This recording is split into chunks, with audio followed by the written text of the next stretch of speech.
Hallelujah. Hallelujah. Amen. Urero ndasaba murabizi mugambere mpagaze imbere yanyu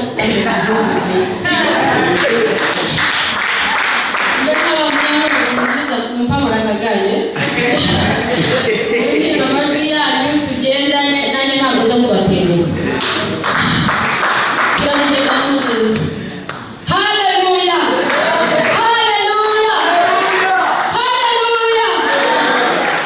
Turashima igitondo cy'umunsi rero bwa buri wese uzi guhagarara hano ni ibintu byiza cyane kuko nta fesi y'umuntu utareba umuntu wese ntabwo wakwisobo yaba ahuze yaba azahuze yaba buri muntu icyo akora ukireba neza. Rero buri muntu wese yaba undeba n'utareba ndabireba neza kuko ureba witegeye abantu neza. Yesu ashimwe cyane. Haleluya. Haleluya. Turize tumeze neza turashima Imana ko iki cyumweru tukigezeho turi ku munsi wa karindwi. Imana ibanye natwe nta muri ncamugongo sinzi ariko nta muri ncamugongo numvishije muri iri torero niba inarimo n'irimo ariko idakangaye. Rero ko tubishimira Imana cyane ko tugeze aho turi. Turashima Imana kuko tugira neza kwayo tugeze mu second service tugeze mu materaniro ya kabiri tugiye guhaguruka turamya Imana duhimbaza Imana uyishimire byinshi ikoze mu buzima bwawe muri iki cyumweru cyose kuko hari ikintu kinini Imana ibikoze mu by'ukuri. Hari ikintu kinini Imana ibikoze kubona umuntu abyutse ari muzima icyumweru cyose ukabona nta kintu na kimwe umubiri wawe ari muzima ikintu kigenda neza kuri wowe ni ukwera imbabazi z'Uwiteka Imana zibazabanye nawe. Haleluya. Haleluya. Nuko imbabazi z'Imana zibazabanye nawe nuko kuko Imana gukomeye. Hari ingabo nyinshi zibazavuye birane ngo zizatanga ingabo nyinshi ku bwawe zipfe ku bwawe ariko kugira ngo wobeho. Yesu ashimwe cyane. Ibintu byinshi hari abadayimoni benshi bapfuye. Hari ibitabo byinshi Imana yateguriye kugira ngo ubashe kugera imbere y'ubwiza bwayo. Haleluya. Uyu munsi ndaguhariza nanjye ndaguhariza mu by'ukuri n'uwise suko bigisha badahari ahubwo bahari biraturuka kuri wowe kugira ngo icyo ushaka ku Imana niwize uramugize bw'Imana umunsi. Haleluya. Haleluya. Haleluya. Mu by'ukuri Yesu niwe wavuze ngo ryashishorije muri bwangu ngo dore ni ku rugi mpagaze ku rugi ndakoma umuntu niyumva ijwi ryanjye umuntu niyumva ijwi ryanjye agakingura umutima we ndije asangire nawe. Urashaka gusangira na Yesu? Waba urashaka gusangira na Yesu? Haleluya. Urashaka gusangira na Yesu? Izere kandi ushimire. Izere kandi ugire niba hari abantu baratubwira ijambo ngo Yohana ari ku Yorodani abatiza abantu noneho ngo na Yesu araza aje Yohana yikanga kuko yari amuzi atinya kumuba Yesu aravuga ati ndaje ngo nanjye mbatize.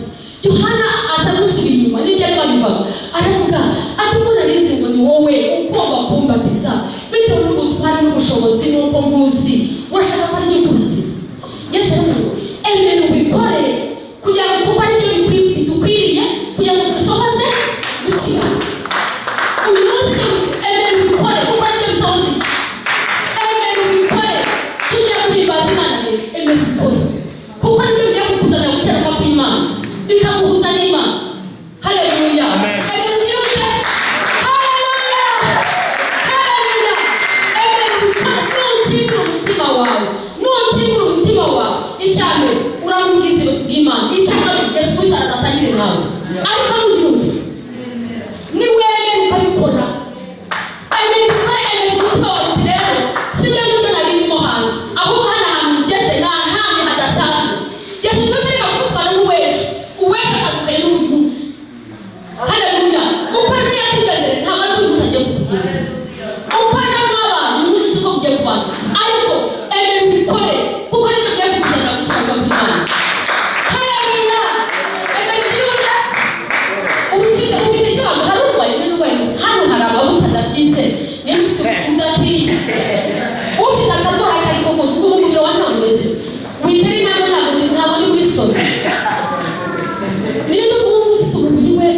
neza ko bararwaye. Abayobozi barahari, amavuta arahari, imbaraga zirahari.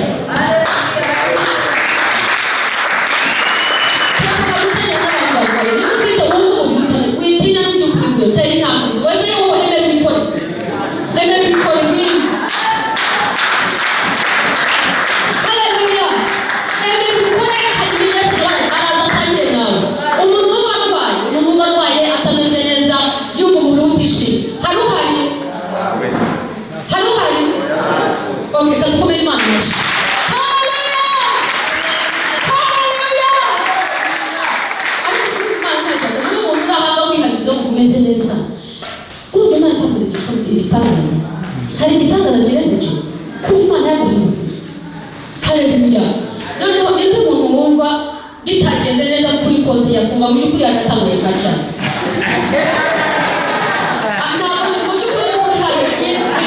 Twiseka ushobora guseka ni nawe aramuseka n'umugisha.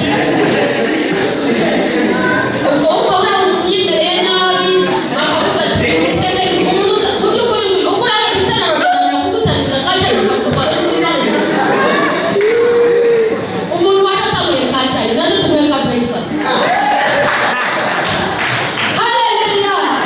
Umva mu by'ukuri hari byose. Hari byose.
Ahandi Yesu n'ugiye kugura nacyo.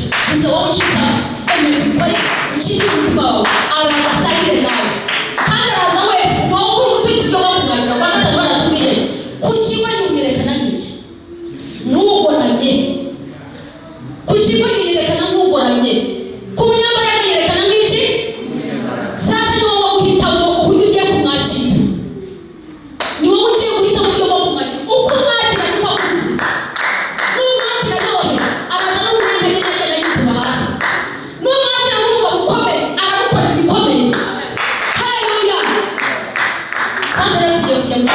Bazano kuramya duhamagara Yesu mu by'ukuri twemere tubikora sibyo. Dushaka abarwayi ntabari icyo twagishima Imana nta kuraniza mu ntebe umuntu yicaye wicara ubwo turanye ngo byatweshe kandi yaragaye twakamusabye hano hari amavuta aranga ntacyo arakora aracyafuza aracyarisinze. Aha Yesu ashimwe cyane. Katwakira Asaya Ministries bazatuyobore. Yesu aramugisha cyane ko bazabasambura.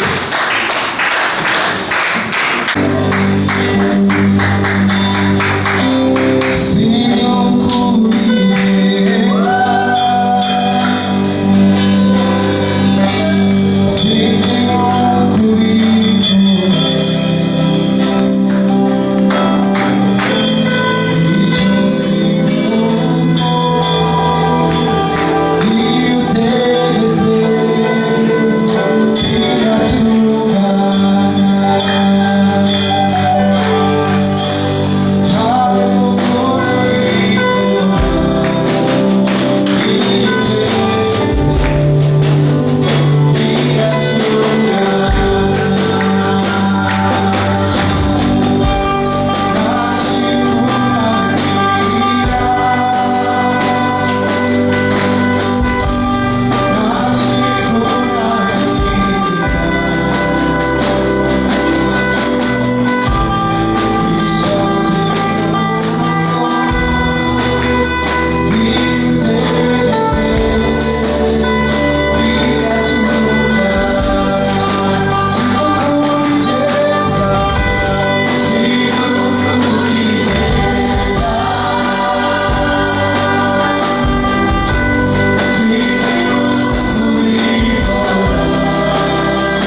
amakomero mashya uyu munsi ko mwanyine cyane. Uyu munsi ko n'amashya yakoresha n'ubukonje. Haleluya. Haleluya. Rero twamaze kuva mu bwiza bw'Imana, turacyakomeje turacyajya mu bundi bwiza bw'Imana. Ibintu biracyari byiza. Haleluya. Haleluya. Haleluya. Ndashaka ko buri muntu wese anyikiriza buri muntu nanatubiza akanwa kaje hano Imana yakarize ntabwo wakomeretse umunwa n'ubuzima uhimbarisha Imana, sibyo? Reka iminwa yacu igire ihimbaza Uwiteka. Haleluya. Katureba abashyitsi baba bari hagati yacu. Abashyitsi turabakira mu izina rya Yesu, turabakunda. Wamanikaho ukuboko kwawe gatoya ndakureba, niba wakuzamura ukuboko ndakureba. Haleluya.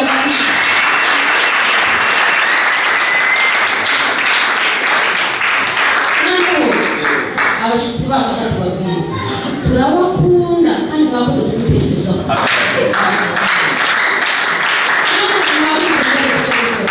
Mbonye amaboko atatu muhaguruke muhaguruke.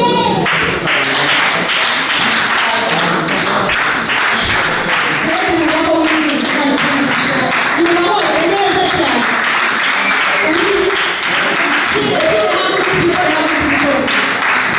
Amen, amen, amen, amen. Hanyuma umuntu afite ubuhamya afite icyo ashaka kuvuga, murebe aba ushers face ari hehe.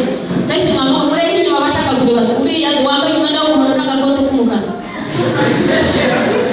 Wowe ari umugeza icyo mushaka kuba mwana ari ubuhamya ari ugushima Imana. Okay, hanyuma rero tugiye kujya mu buhamya rusange. Hari amazina ari hano, ndabona abantu bane bonyine. Batandatu.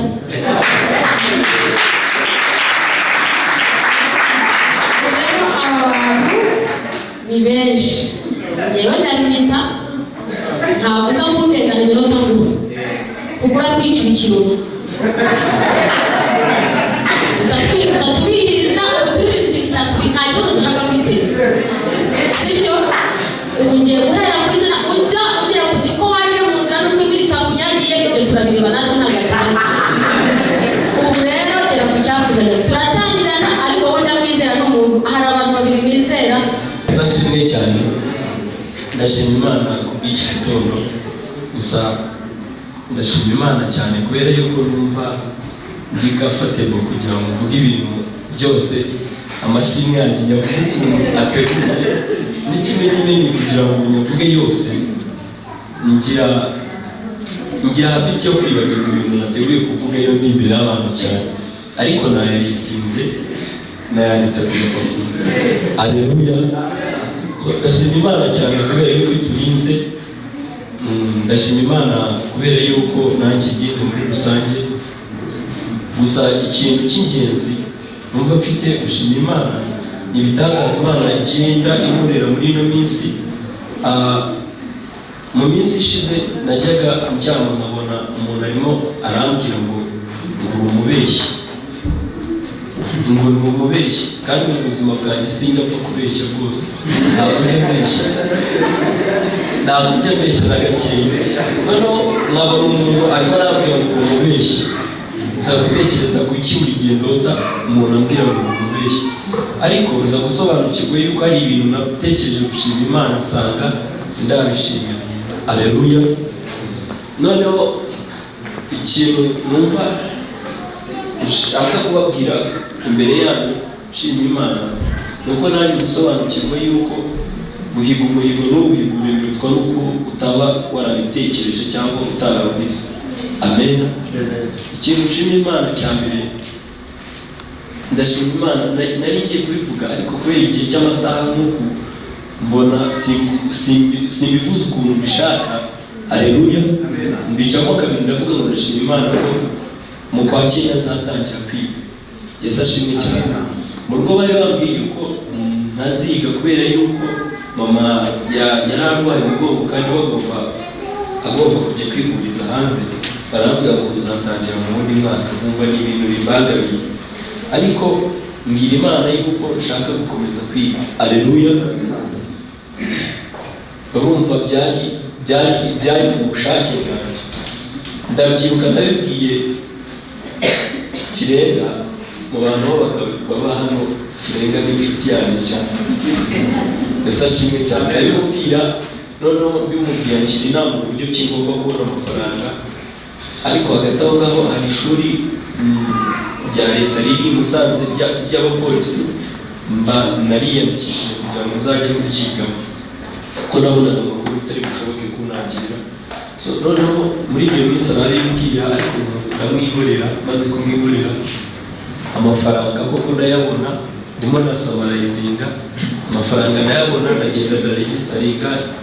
Noneho ayandi mvuye kuri regisitaringa, ayo mafaranga nasigaye 180 ngira ngo barayiba. Bamaze kuyiba, noneho ngeze mu rugo ngiye kuza muri repetisiyo, nkoze mu mufuka ndayabona. Babwije ukuri bimaze igihe, kuko igihe Bishop wacu azaga hano numvaga nenda kubivuga, ariko nkumva sinabifatisha neza. Noneho bitewe n'ukuntu nari nayabonye bingoye, mpita mubwira Imana ntabwo bishoboka ko yana amafaranga nayabona. Gusa nizeraga yuko byanze bikunze ahari, ubwo nyine afite ukuntu ahari, sinzi ukuntu yari ahari, ariko amafaranga yari yaciye. Ese ashimwe cyane. Ariko nza hano numva mfite abantu ndi bubibwire, pastor numvaga ndi bumubwire yuko nabuze amafaranga, kandi musaba amafaranga. Numva hari n'abandi bantu ndi bubibwire yuko amafaranga nayabuze. Nakomeza nkiyo. Ese ashimwe cyane. Mbwira Imana nza kuza muri repetisiyo, kuko numvaga bidashoboka rwose, na n'ubu numva bitarajyaga gushoboka. Noneho mbwira Imana, yibwira Imana nimva muri repetisiyo nsanga amafaranga yanjye. Noneho kuko ibyo bintu nabivuganye kwizera, kandi kuko numvaga bitagomba gushoboka, ngeze mu kajagari imbere ya airport, umusore twari twicanye muri kwasiteri mvuye kuri regisitaringa, amafaranga arambwira ngo tisonga kira amafaranga yawe, uko zari inote z'ibihumbi 2,000 zihambiriye. Rero amafaranga arayarageza, ndataha. Siniriwe nyabara, numvaga ari 180 atayakuyeho na make. Aleluya, aleluya. Ndashima Imana kubw'icyo gikorwa. Amen. Amen. Naje kubasuhuza mu izina rya Yesu. Amazina yitwa Muhammad Moses. Ndashima Imana ko yanzanye aha uyu munsi.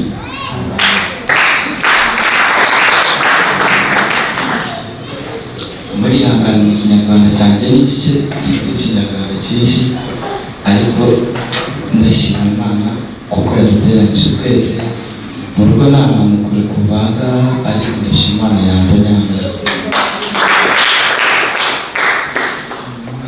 Ndashima Imana yaturindiye ababyeyi turi ku ishuri, ndashima Imana yaturindiye ku mashuri, tukaba twaronde tugahura ari bazima, natwe turi bazima, dushima Imana.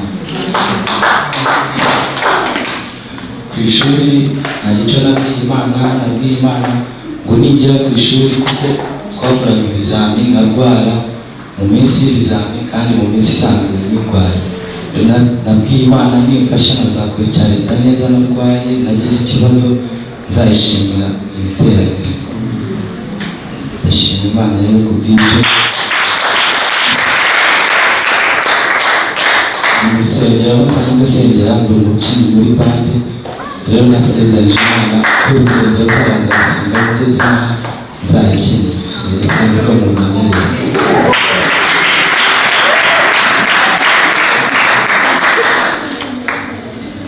Niba banyemereye rero, indirimbo ngiye kubyina iri mu kigande kanakire bamwe banjye afashe gusobanura mu magambo makeya, na sisiteri banjye afashe mu bwirizo.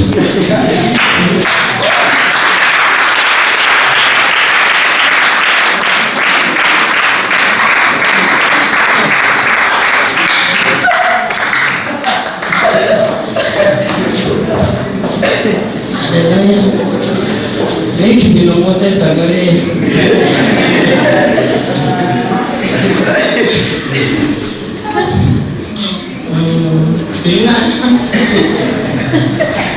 Ndi na wao. iyo wihanga mukayibyina batazi ikiganiro mukabura akabasobanurira n'umumagare. Icyo ko ndashima Imana ku bw'aba bana. Uyu ni first born wanjye, this is my second born. Indirimbo ni ya Pastor Bugembe from Uganda. Iravuga ngo Yesu yatwogesheje amaraso ye atwozaho ibyaha byacu byose. Yesu yaradutabaye adukiza ikimwaro, atsinda Satani, adukiza ikimwaro cya Satani yaraduteguriye kugira ngo kitugereho. Ariko amaraso ya Yesu ngo yemwe abantu batinya mu rusengero ngo nimuze mu rusengero, kuko ngo nabo ubona bose mu rusengero nabo hari aho bavuye, benshi bavuye ahantu hatandukanye, mu byaha, mu nzoga, mu ki. Ngo ngwino mu rusengero hari ubwiza bw'Imana, hari imbaraga z'Imana, hari no gukira kw'Imana. Ibindi Mwuka Wera yabasobanurira.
Ndashima Imana cyane ko ndi imbere y'ubwoko bwanjye.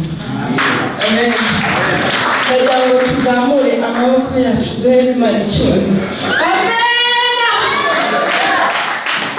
Amen. Imana ishimwe cyane. Ndashima Imana ko tungana gutya. Imana yuko ishimwe. Ndashima Imana cyane batubwiye ngo turase ku ntego twihutishe. Sinzi niba ari Satani, sinzi uko byagenze. Nari mfite liste y'amashimwe mfite Imana ariko nayibagiwe mu rugo. Ashobora kuba ariyo mpamvu bavuze ngo turase ku ntego ariko nzagaruka. Imana rero ko nyishimye. Ndashima Imana cyane ko yanshoboje nkaba ndangije amashuri yisumbuye.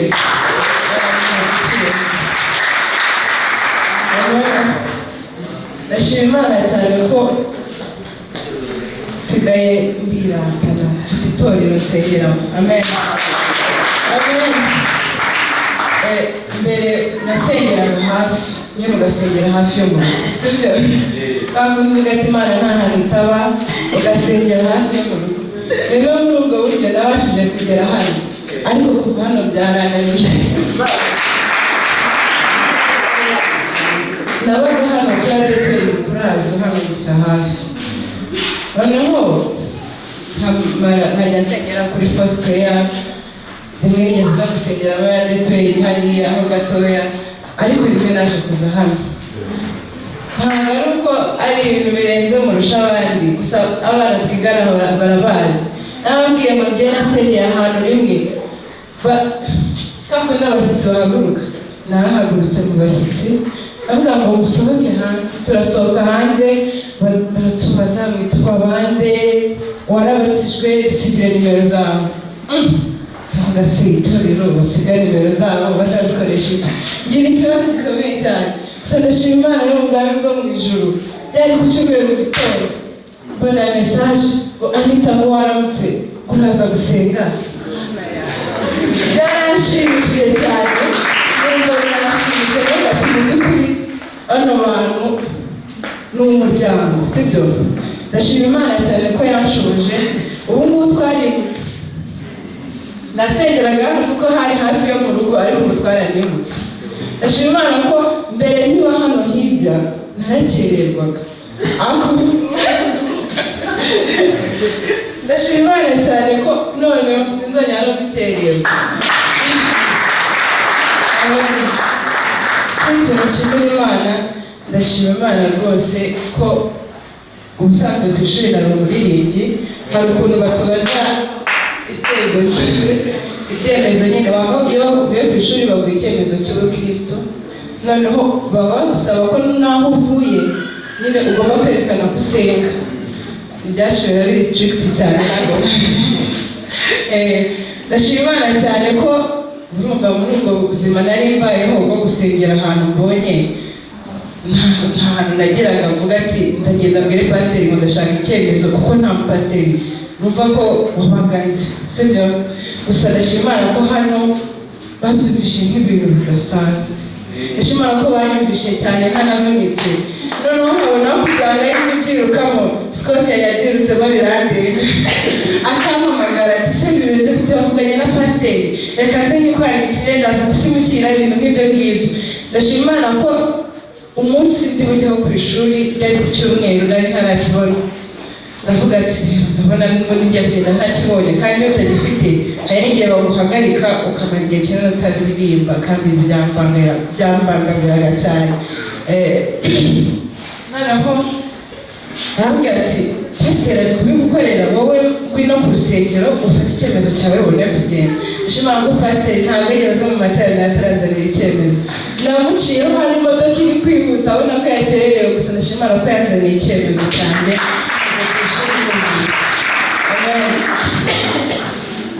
Ndashima Imana cyane rero kubw'imirimo n'ibitangaza yankoreye. Ndashima Imana ko mu mashuri yanjye ntabwo nigeze nishyurirwa n'umushinga n'umwe. Ndashima Imana ko nishyuriwe n'ababyeyi banjye mu bushobozi buke, nkiga nkarangiza. Ni ishimwe rikomeye cyane ko nta muntu uvuga ngo uyu nguyu yaranyishyuriye.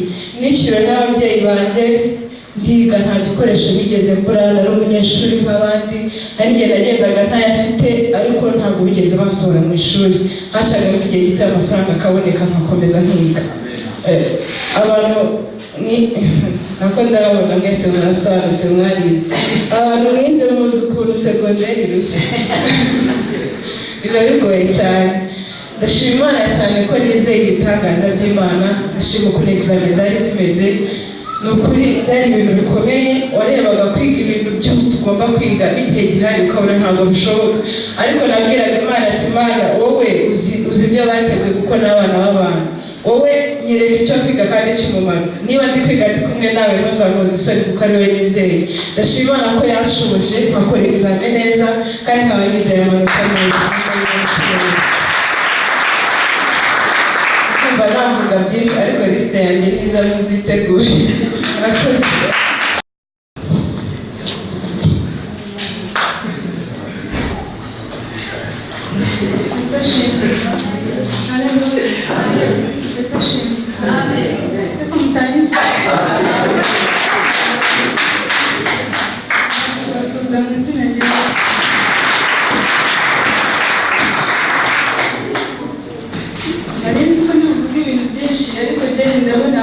poroferi arambwira ngo mvuge duke, ubwo rero ntabwo nshaka kumutenguha, ariko ikintu cy'ingenzi ndashima Imana ko nabyaye kandi nkabyara umwana muzima.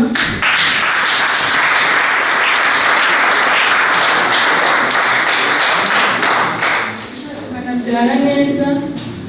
Imana yabanye nanjye, numvaga mfite ubwoba bwinshi, numvaga ntazabishobora, ariko Imana yaramfashije. Imana ishimwe.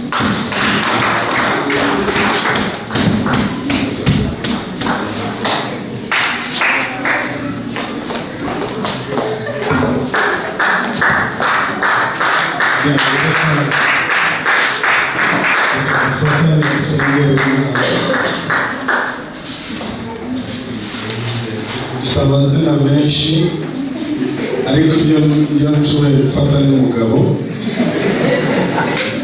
Nyuma rero kugira ngo umwana agere hano kuri iyi si aba aciye muri kata nyinshi, kandi haba hari impamvu nyinshi n'ababyeyi be batazi zatumye agera kuri iyi si. Actually ngira ngo narigeze kubabwiraho, ababyeyi be ntabwo baba bamuzi neza. Imana mbega ni nka transportation yo kumuzana hano ku isi. Rero reka dushime Imana kubwe, tunamusengera kugira ngo Imana mukuze neza, ifashe n'ababyeyi be bamurere neza. Uwera wa Isiraheli tuguhaye icyubahiro kubw'uyu mwana mugabo wamukurije mu nda ya nyina mu buryo butangaje, mu buryo bw'ubuhanga bwo ku rwego rwo hejuru. Turabigushimira ko yazanye ingingo zose, ko yaje afite buri rugingo rwose umuntu agira. Turabiguhera icyubahiro Mwami Imana. Imigambi yawe kuri we turabizi ko ari myinshi. Mu izina rya Yesu turamukwegurira rero, turamukwereza, turamuguha. Mwami Imana yacu ikomeye, umurinde ikintu cyose cyashaka guhagurukira kumurwanya muri uru rugendo rw'ubuzima atangiye. Mu izina rya Yesu turasenga kugira ngo umurinde indwara zo mu bwana, umurinde impanuka zo mu bwana, umurinde ikintu cyose cyatuma gahunda yawe iba interrupted kuri we. Mu izina rya Yesu turasenga kugira ngo Mwami akuze ubwenge, akuze kubaha, akuze kugucira bugufi, kandi azabigira akamaro ku murimo wawe ndetse no mu gihugu. Urakoze, turagushimye, turaguhimbaje mu izina rya Yesu. Amen.